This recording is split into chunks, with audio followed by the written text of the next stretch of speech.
안녕하세요. 오늘도 사연 살롱을 찾아주셔서 감사합니다. 제가 30대 중반이 좀 지난 시절이었어요. 막 결혼한 새댁이었던 저는 지방에서 대대로 농사를 크게 지어온 농사꾼 집안의 둘째 며느리였어요. 변호사가 되기 위해 흔히들 로스쿨이라고 부르는 법학대학원에 진학을 준비하고 있던 수험생이기도 했죠. 그래서 당시 저는 주변 사람들에게 흔히 받는 질문이 있었어요. 공부만으로 한창 바쁠 시기인데 어떻게 이른 나이에 결혼까지 하게 되었냐고요. 혹시 대대로 농사를 크게 지어온 시댁이 많은 땅과 재산을 가진 알부자이기 때문이었냐고요. 그때나 지금이나 저의 대답은 늘 같았습니다.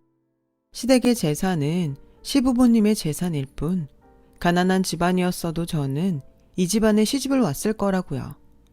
제가 결혼을 결심하게 된 이유는 시부모님의 수수하고 순박한 심성에 반해버렸기 때문이었으니까요. 시부모님은 고된 농사일을 하면서도 땀 흘려 수확하는 정직한 보람을 아는 분들이었고 저는 그런 성품의 시부모님을 놓칠 수 없기에 로스쿨 진학 준비로 바쁜 와중에도 서둘러 결혼을 했던 것이었죠.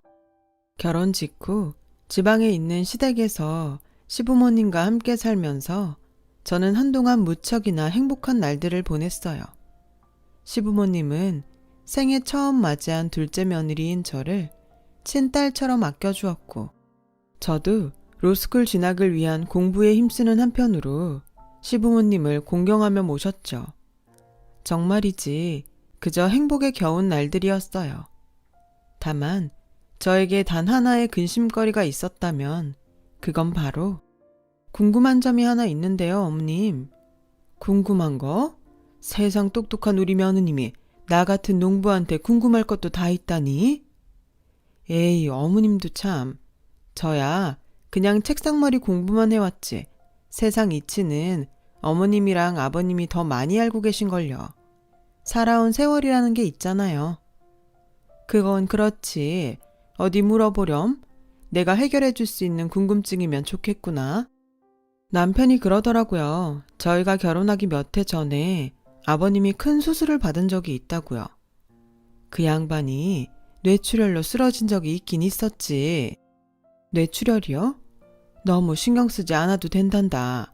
그때 수술이 아주 잘 돼서 지금은 저렇게 멀쩡하잖니.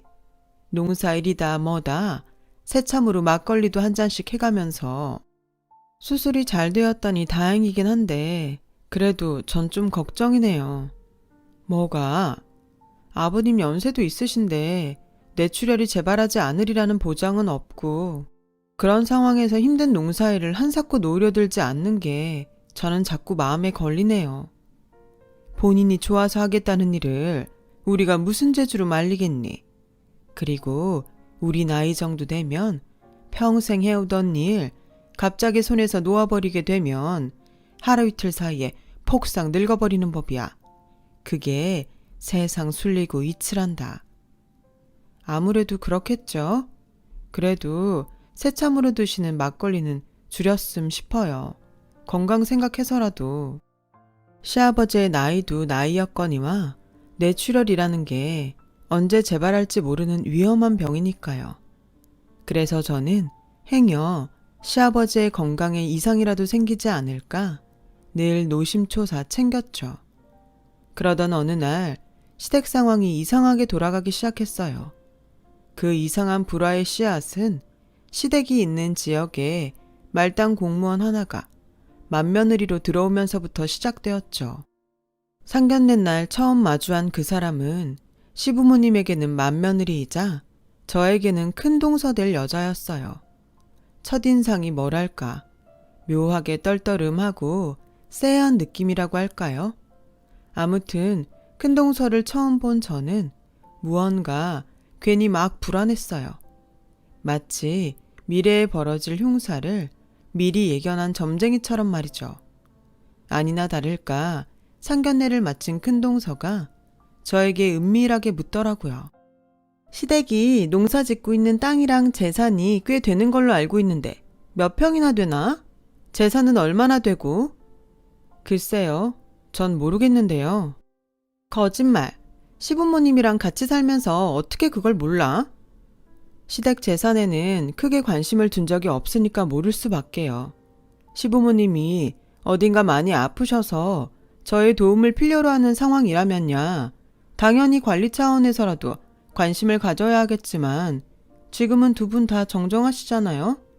엄연히 시부모님 두 분의 재산이고 두 분 다 건강하신데 며느리인 제가 굳이 나서서 시댁 재산에 눈길을 두는 건 무례한 행동이고요. 건강하기는 시아버님 쪽이 뇌출혈 병력 있다던데 수술도 크게 받았고 그래서 제가 열심히 관리해드리고 있으니까 너무 걱정은 말죠, 형님. 아, 참. 걱정이 맞기는 한 거죠? 무슨 소리야? 상견례 끝나기가 무섭게 시댁 재산을 묻지를 않나. 그것도 은밀하게. 그리고 시아버님이 당장이라도 돌아가실 사람처럼 이야기를 하지를 않나. 그런 행동들을 하는 저희가 궁금해서요. 그냥 뭐. 어쨌든 내가 이 집안의 맏며느리가 될 예정이니까? 저도 그냥 그랬으면 좋겠네요. 시부모님 두 분 모두 멀쩡히 살아계시는데 벌써부터 유산이니 어쩌니 하는 욕심 같은 건 품지 않았으면 좋겠다는 말이었어요. 새 시댁 식구로 손윗사람인 큰 동서가 들어온다니 괜히 텃세나 한번 부려보자는 심산 아니었냐고요? 전혀요. 상견례가 끝나기 무섭게 저를 으슥한 곳으로 불러내놓고는 시댁의 재산을 무슨 작당 모의하듯 은밀하게 캐무는 큰 동서의 행동은 누가 봐도 의심스러운 행동이었고 그래서 제 입장에서도 형님을 걱정하지 않을 수가 없는 상황이었어요.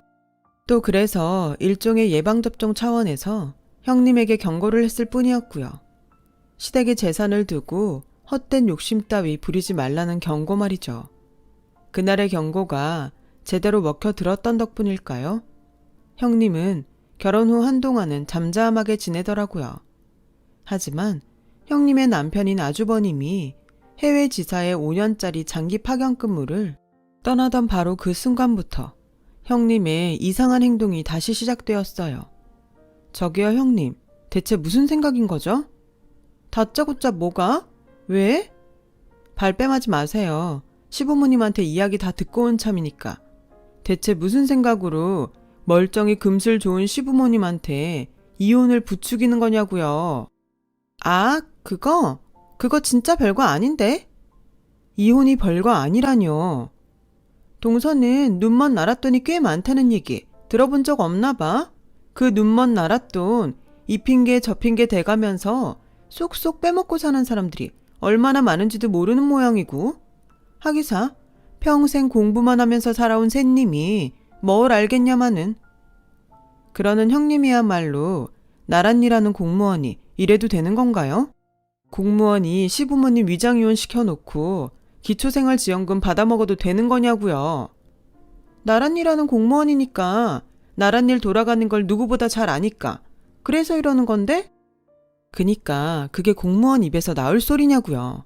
시부모님 위장이혼 시키고 기초생활지원금 타먹겠다는 건 부당수급이고 부당수급은 엄연히 불법인데 불법이면 좀 어때? 솔직히 그렇잖아?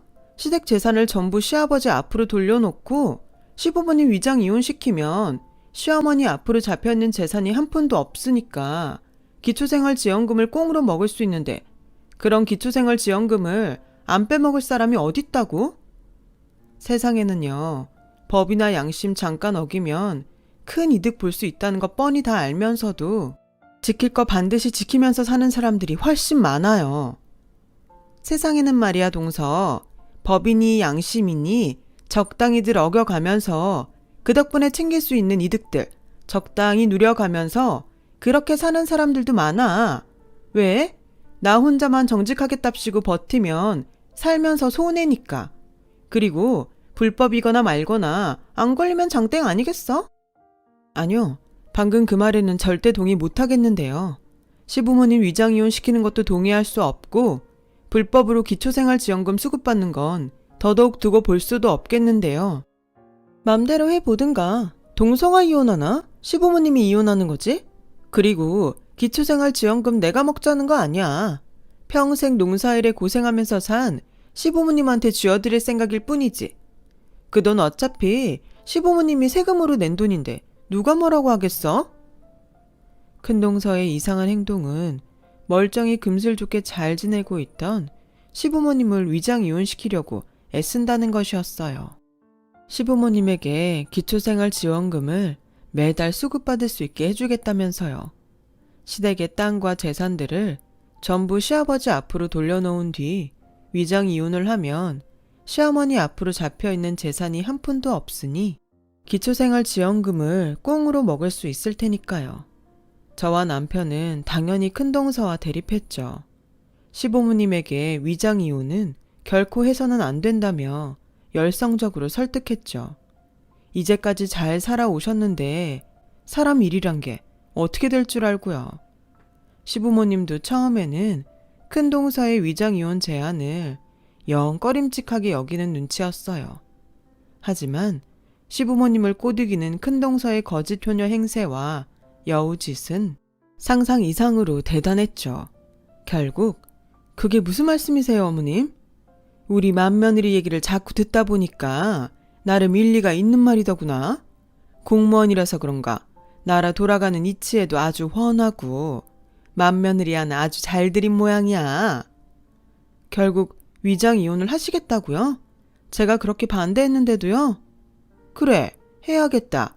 그동안 내가 나라에다 억울하게 공짜로 갖다 바친 세금이 아까워서라도 위장이혼이니 뭔지 해서 기초생활지원금 받아내야겠어.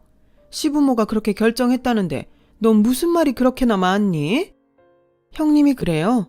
억울하게 공짜로 가져다가 바친 세금을 이참에 기초생활지원금으로 돌려받자고? 그랬다면? 아니에요. 어머님은 억울한 세금 공짜로 나라에다 바친 적 없으세요.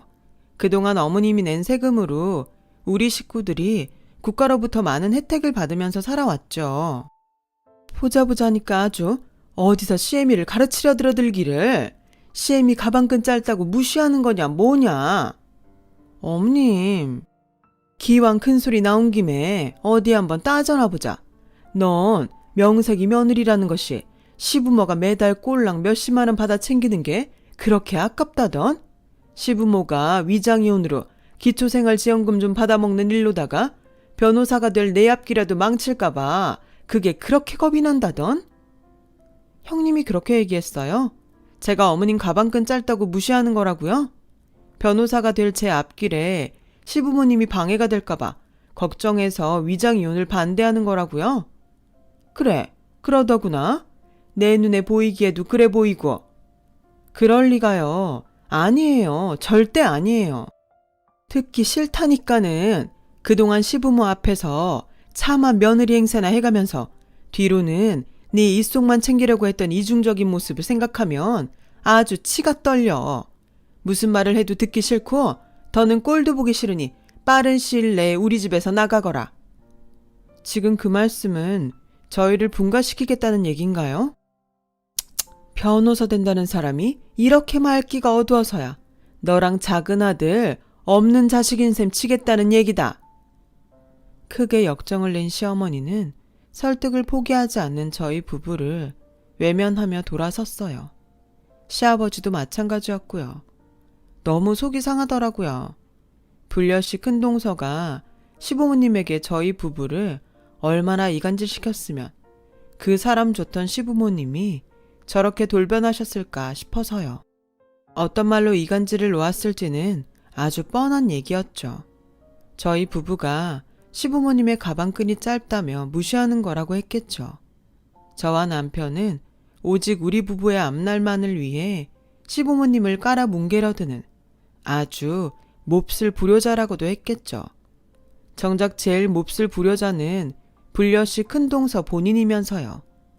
그렇게 시부모님이 저희 부부에게 처음으로 등을 돌리던 날, 저희 부부는 뼈를 깎는 심정으로 서울로 분가에 나오기로 결정했어요. 뇌출혈 병력과 수술 이력이 있는 시아버지의 건강이 무엇보다 가장 중요했고 걱정이었거든요. 시부모님과 계속 얼굴을 맞대고 살면서 불려시 큰 동서로 인한 오해를 바로잡자면 반드시 많은 노력과 이야기들이 오고 가야 할 텐데 그 과정에서 내추럴 병력이 있는 시아버지의 혈압이 문제가 되지 않으리라는 보장이 없었으니까요. 저희 부부는 당장은 오해가 억울할지라도 일단 시아버지의 건강을 우선순위로 두자는 결심을 했습니다. 그래서 결심한 분가였어요. 시간이 조금 지난 뒤 저희 부부를 향한 시부모님의 감정이 조금이라도 누그러질 때 형님으로 인한 오해는 그때가 오기만을 천천히 기다렸다가 시부모님에게 조금이라도 충격이 덜한 방법으로 풀어내기 위해서요. 그로부터 약 3년 뒤 저는 마침내 꿈에 그리던 변호사가 되었어요.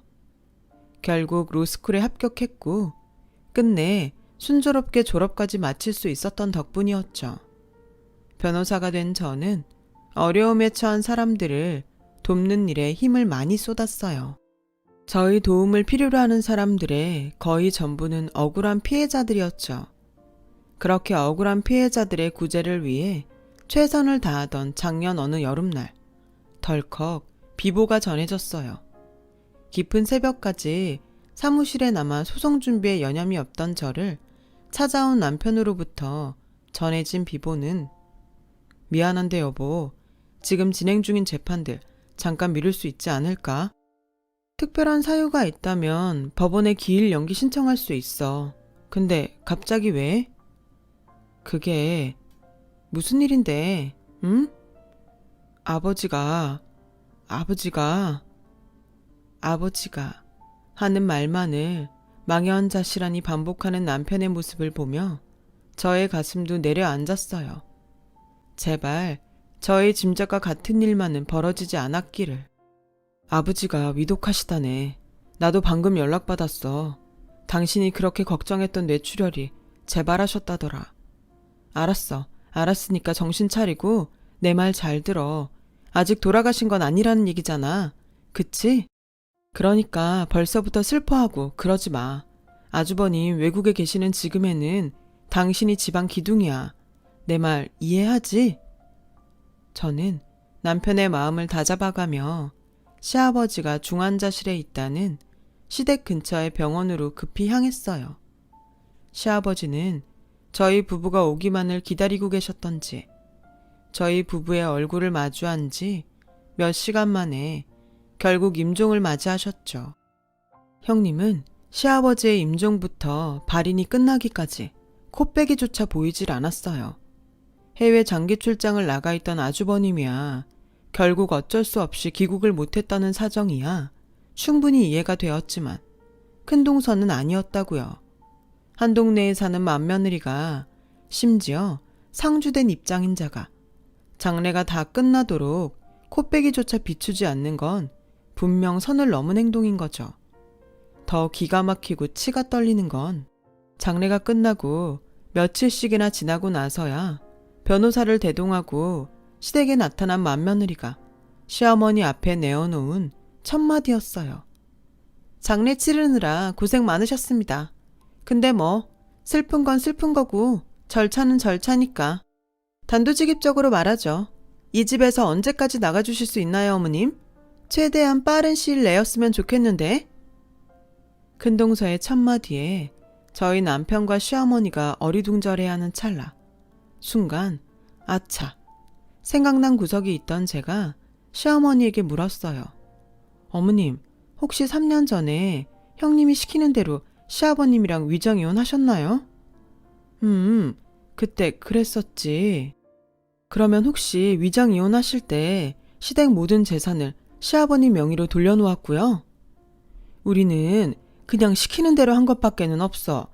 큰며느리가 꼭 그래야만이 내 앞으로 잡힌 재산이 없게 돼서 기초생활지원금을 수급받을 수 있다길래 뭣도 모르고 그냥 시키는 대로만. 순간 두통이 지끈 올라오더라고요. 불려시 큰동서의 꼼수를 너무 뻔하게 읽어내고야 말았으니까요. 형님이 시부모님을 위장 이혼시킨 건 기초생활지원금을 부정수급하고자 하는 목적이 아닌 시댁의 유산을 가로채기 위해서였어요. 그래서 굳이 시댁의 전 재산을 뇌출혈 병력과 큰 수술 이력이 있는 시아버지 앞으로 돌려놓자고 우겨댔던 거고요. 시댁의 전 재산을 시아버님 명의로 해둔 채로 위장 이혼을 한 뒤에 시아버님이 돌아가시게 된다면 법적으로 이혼한 시어머니는 유산에 대한 모든 권리를 잃어버리는 것이 될 테니까요. 결국 시어머니는 시아버지의 유산을 불려시 형님에게 빼앗길 위기에 처해버렸고 저는 시어머니를 지키기 위해 형님에게 맞서야만 했죠. 이래서 장례식에는 코빼기도 안 비춘 거였어요. 시어머니와 위장 이혼을 한 시아버지가 돌아가시는 순간 유산을 갈취하려고 했던 목표는 이미 다 이루었으니까 그래서 변호사를 대동하고 나타난 거고요. 상속 집행에 대해서 통보하려고? 어머, 얘 말하는 것 좀 봐. 누가 들으면 변호사라도 된 줄 알겠어? 형님, 아니 이봐요. 뭐, 그렇다면 니까 깨면 어쩔 건데? 세상 결국 서류 노름이야. 시댁의 모든 재산은 돌아가신 시아버지 앞으로 되어 있고 시어머니는 벌써 3년 전에 이혼한 법적 남남이잖아? 당연히 시어머니는 상속에 대한 어떠한 권리도 없고 당연히 친권자인 나랑 내 남편 쪽으로 상속될 유산이고 내 권리 내가 행사하겠다는데 무슨 불만이 그렇게 많아? 하긴 당신은 늘 그랬지. 세상 제일 잘난 척 스스로 몹쓸 사람인 줄도 모르고 삐대는 꼬라지가 말이야. 말 함부로 하지 마. 나 아직 내 손윗 사람이다. 그쪽이나 말 함부로 하지 말죠. 시아버님 재산은 당연히 시어머니 몫이어야 하니까 내가 그렇게 되도록 지켜낼 거고. 그러자 주변 눈치를 잠시 살피던 형님은 저를 조용히 밖으로 불러냈어요. 그리고는 말도 안 되는 수작을 걸어왔죠. 시아버지의 유산을 큰동서 본인이 다 가져가는 것이 그렇게 정 억울하면 저와 큰동서 둘이서 반반씩 나눠 갖는 게 어떻겠냐는 수작이었어요. 속셈이야 훤했죠. 저희 남편도 돌아가신 시아버지의 아들이자 친권자 그리고 상속권자였으니까요. 큰동서는 괜한 법정 다툼으로 상속에 지장이 생기느니 차라리 저희 부부의 지분만큼 나누어 줌으로써 장장 3년여에 걸친 유산 갈취 작전을 마무리 지을 생각이었어요. 하지만 저는 당연히 딱 잘라 거절했어요. 거절하는 한편으로 저의 명함을 건네며 사무적인 말투로 선전포고를 날렸어요. 하늘 법무법인 소속 변호사입니다. 시어머님, 그러니까 유복희 여사님의 법적 대리인이기도 하고요. 뭐야? 동서 진짜 변호사 된 거야? 어디서 주워온 변호사 명함 아니고? 진짜인지 아닌지는 법정에서 보면 알게 되겠죠. 당신에게 돌아가신 시아버지의 유산에 대해 어떤 권리가 주어질지 또한 법정에서 보면 알게 될 일이고 그럼 공판 기일에 뵙겠습니다. 시아버지가 남긴 거액의 유산을 두고 저와 불려시 큰동서는 그렇게 법정 공방을 시작했고 오래지 않아 유산의 거취에 대한 판결이 내려지던 공판날에서야 저희는 다시 만났어요. 시부모님이 3년 전에 이혼한 사이라는 증거를 가지고 있는 큰동서는 무척이나 의기양양한 눈치였지만 저에게도 비장의 카드는 있었죠.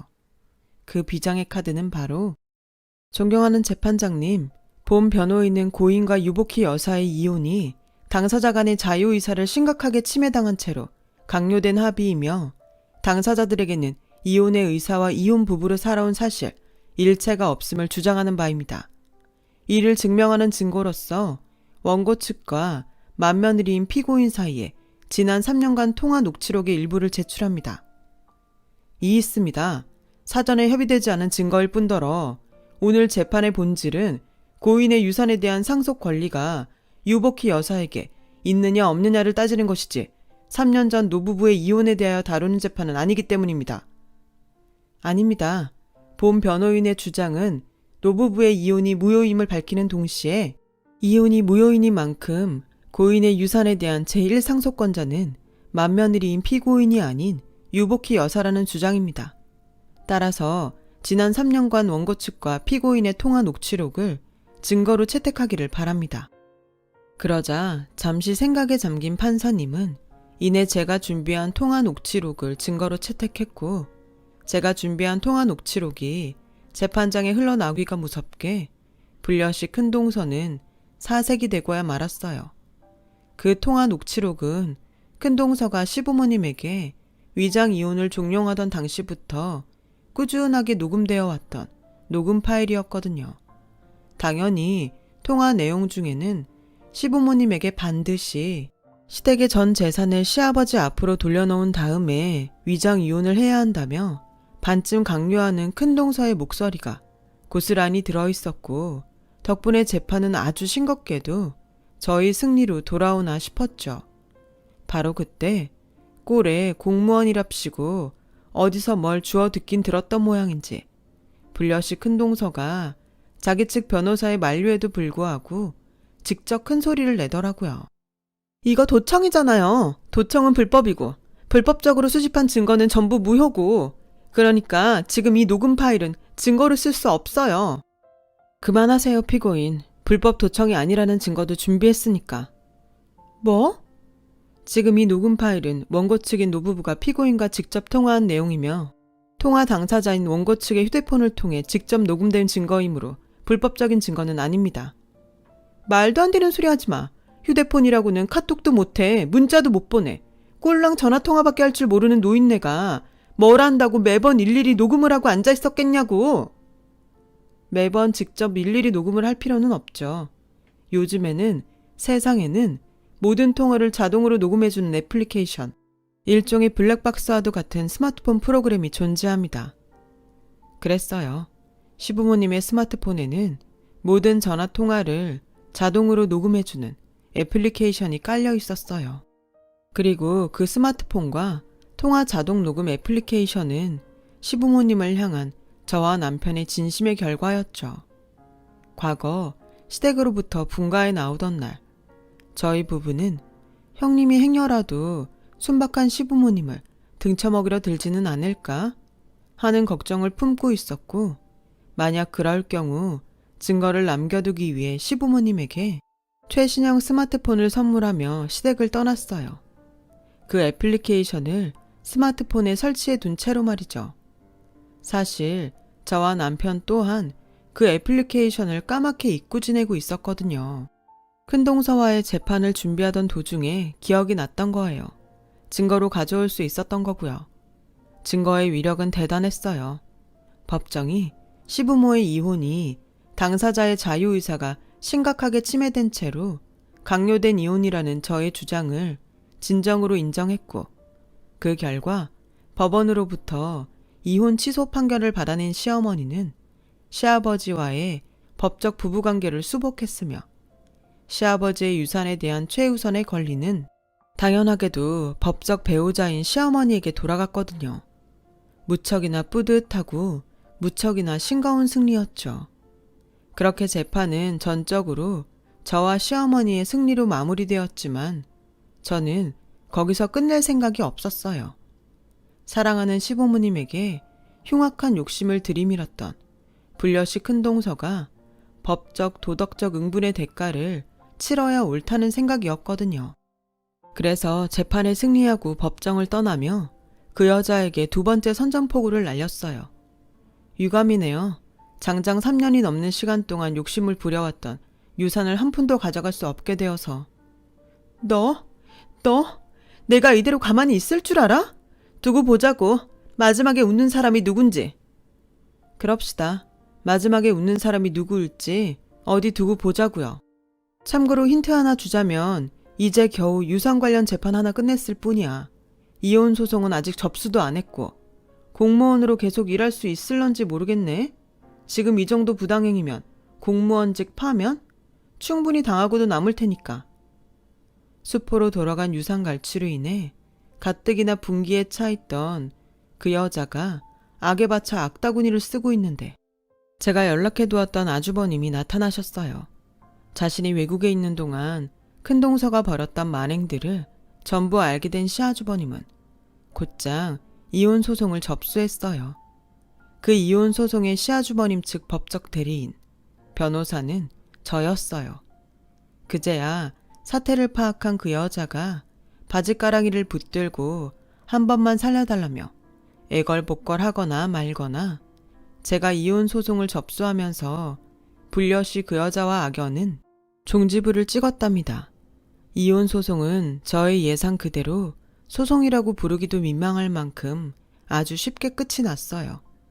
그토록 욕심을 냈던 시아버지의 유산을 한 푼도 가져가지 못했고 시아주버님에게 거액의 위자료를 포함한 이혼까지 당했을 뿐더러 공무원의 자격마저 파면당했거든요.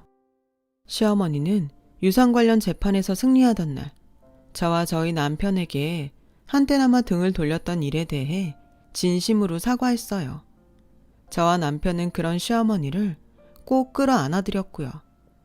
그럼에도 시어머니는 한때나마 저희 부부에게 등을 돌렸던 일이 두고두고 죄스러운 모양인지 전보다 저를 훨씬 많이 아껴주세요. 그 은혜를 앞으로 어찌 다 갚아야 하나 싶을 만큼 사랑을 베풀어 주시죠. 그리고 저는 오늘도 변호사로서 최선을 다해 살아나가고 있어요. 변호사가 되어 세상에 던졌던 억울한 피해자들의 편에 서겠다는 출사표를 반드시 지켜나가 보겠습니다. 저의 생이 모두 끝나는 그날까지요. 여러분, 사연 댓글에 응원과 현명한 조언 부탁드려요. 좋아요와 구독은 저에게 큰 힘이 됩니다. 오늘도 좋은 일 가득하세요.